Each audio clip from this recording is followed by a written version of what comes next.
Assalamualaikum warahmatullahi wabarakatuh. Waalaikumsalam warahmatullahi wabarakatuh. Perkenalkan, saya Ahmad Ardiansa selaku moderator yang akan memandu jalannya presentasi pada kesempatan kali ini. Adapun materi yang akan dipresentasikan hari ini berjudul Properti Investasi PSAK 13. Materi ini akan disampaikan oleh dua pemateri, yaitu saya sebagai pemateri 1, yaitu Novita Indriani dengan NIM 2403005, Dan saya Nur Akia sebagai pemateri 2 dengan NIM 2403006. baik. Untuk mempersingkat waktu, kita langsung memasuki sesi penyampaian materi kepada pemateri 1. Silakan. Baik, terima kasih atas kesempatannya. Di sini kami dari kelompok 3 akan menjelaskan tentang properti investasi dalam PSAK 13, yaitu tentang ruang lingkup, klasifikasi, pengakuan, pengukuran, pengungkapan, dan pelepasan.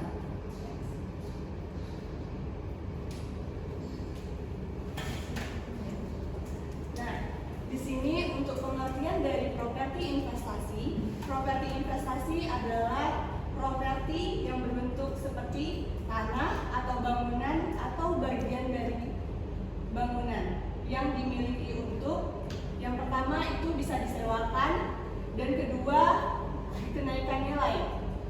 Untuk disewakan itu kita bisa mendapatkan pendapatan sewa, dan untuk kenaikan nilai kita mendapatkan capital appreciation. Bukan untuk dipakai sendiri atau aset tetap dalam PSAK 16, dan properti investasi tidak digunakan dijual dalam kegiatan usaha biasa dalam persediaan PSAK 14. Contohnya yaitu gedung yang disewakan ke perusahaan lain. Untuk contoh nyatanya yaitu perusahaan punya gedung lalu disewakan ke bank. Itu bisa disebut sebagai properti investasi. Contoh yang kedua yaitu perusahaan punya kantor untuk operasional sendiri. Itu merupakan contoh dari aset tetap.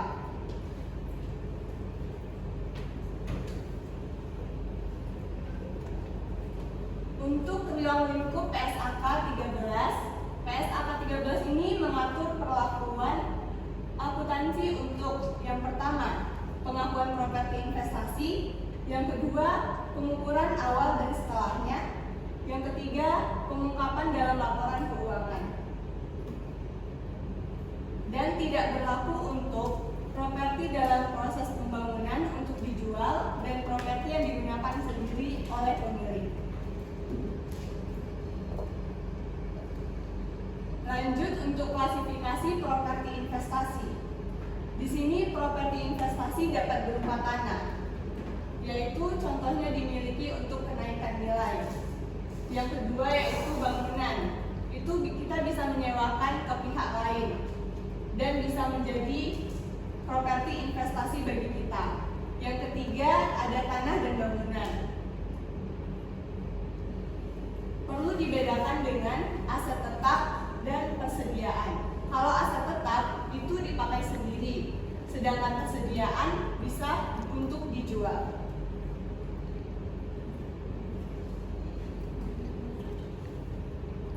Baik, terima kasih kepada pemateri atas penyampaian materinya. Baik, selanjutnya akan kita lanjutkan dengan pemateri 2. Mohon perhatiannya teman-teman. Untuk selanjutnya itu pengakuan properti investasi. Properti investasi diakui sebagai aset jika pertama, kemungkinan besar manfaat ekonomi di masa depan akan diperoleh. Yang kedua, biaya perolehan dapat diukur secara andal. Pengakuan awal diukur sebesar biaya perolehan atau harga beli tambah biaya langsung terkait. Contohnya biaya notaris, pajak pembelian, dan lain-lain. Contoh kasusnya itu PT Maju membeli gedung sebesar 2 miliar, biaya notarisnya 50 juta, dicatat sebesar 2 miliar 500 50 juta. Nah, selanjutnya pengakuan setelah pengakuan. Setelah diakui, perusahaan memilih salah satu model, yaitu model nilai wajar atau fair value model. Aset diukur sebagai nilai pasar saat ini. Tidak ada penyusutan, selisih nilai masuk laba rugi. Yang kedua itu ada model biaya atau cost model. Dicatat sebesar biaya perolehan, dikurangi akumulasi penyusutan dan rugi penurunan nilai, dan mirip dengan aset tetap.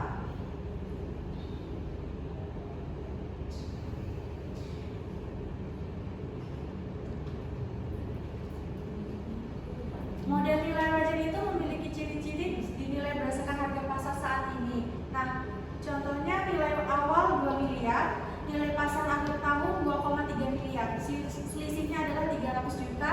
Ini keuntungan di laba rugi. Dampaknya laba bisa naik atau turun drastis tergantung besarnya pasar. Yang kedua ada model biaya. Di sini ciri-cirinya dicatat sebagai biaya perolehan, dikurangi akumulasi dan rugi penurunan nilai serta mirip dengan aset tetap. Contohnya harganya 2M, umurnya 20 tahun, penyusutan per tahun 100 juta. Selanjutnya, properti investasi dihentikan pengakuannya ketika dijual atau tidak lagi memberikan manfaat ekonomi. Keuntungan atau kerugian dihitung dari harga jual kurang nilai tercatat. Contoh jurnalnya saat dijual. Debitnya kas, debitnya akumulasi penyusutan. Jika model biaya, kreditnya ada properti investasi dan keuntungan penjualan. Pengungkapan dalam laporan keuangan. Perusahaan harus mengungkapkan yang pertama itu model yang digunakan, nilai wajar atau biaya. Kedua, nilai tercatat properti investasi. Ketiga, perubahan nilai jika model nilai wajar. Keempat, pendapatan sewa.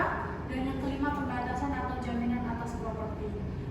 Tujuannya agar laporan keuangan transparan dan informatif.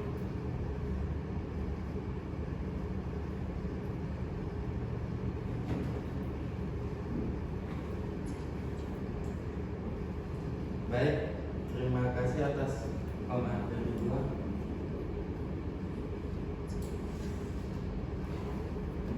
Baiklah, selanjutnya kita memasuki sesi tanya jawab. Bagi teman-teman yang ingin menanyakan, silakan mengangkat tangan terlebih dahulu.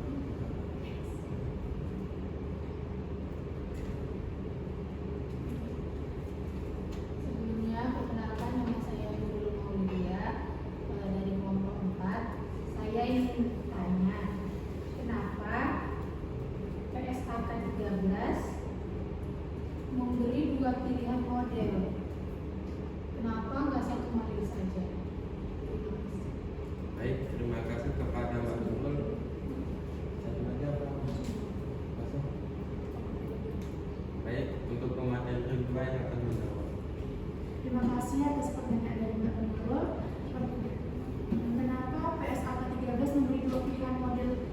Kenapa nggak satu aja? Karena kondisi setiap perusahaan itu berbeda, Mbak. Ada perusahaan yang ingin mencerminkan nilai pasar secara relatif atau cocok pakai nilai wajar. Tapi ada yang ingin laporan lebih stabil dan konservatif, itu bisa pakai pilihan model biaya. Jadi PSAK memberi fleksibilitas agar sesuai dengan kebutuhan dan kondisi perusahaan. Terima kasih. Oke, terima kasih. Baik, apakah sudah pas dengan jawaban tersebut? Ini masih sudah. Baik, apakah ada yang mau di yang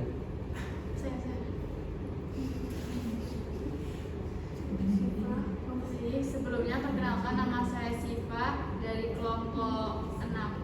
Saya akan bertanya kepada kelompok 3. Dari penjelasan yang sudah dijelaskan pemateri 1 dan 2, menurut kalian model mana yang lebih mencerminkan kondisi ekonomi sebenarnya? Baik, terima kasih. baik, terima kasih untuk Mbak Siva untuk pertanyaannya. Kepada pemateri 1, silakan menjawab.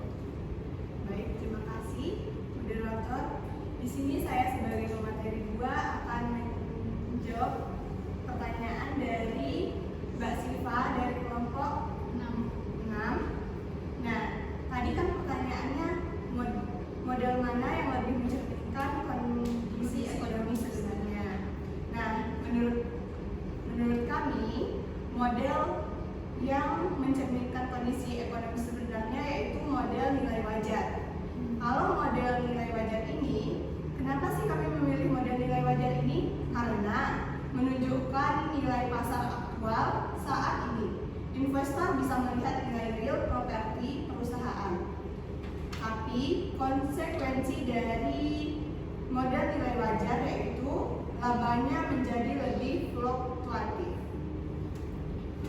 Sekian jawaban yang bisa kami sampaikan. Saya kembalikan kepada moderator. Baik, apakah sudah cukup untuk jawabannya? Tadi labanya lebih apa Mbak? Kalau Fluktuatif. itu apa ya? Izin menjawab. Nah, fluktuatif artinya naik turun atau berubah-ubah secara tidak stabil dalam periode tertentu. Baik, apakah sudah puas? Nah, dalam konteks akuntansi itu, kalau laba perusahaan dikatakan fluktuatif itu berarti tahun ini laba bisa tinggi, tahun depan bisa turun, tahun berikutnya mungkin bisa naik lagi. Dia tuh nggak stabil gitu. Oke. Apakah sudah puas? Mbak? Sudah, terima kasih. Baiklah, karena waktu yang tersedia telah berakhir, maka sesi tanya jawab kita akhir.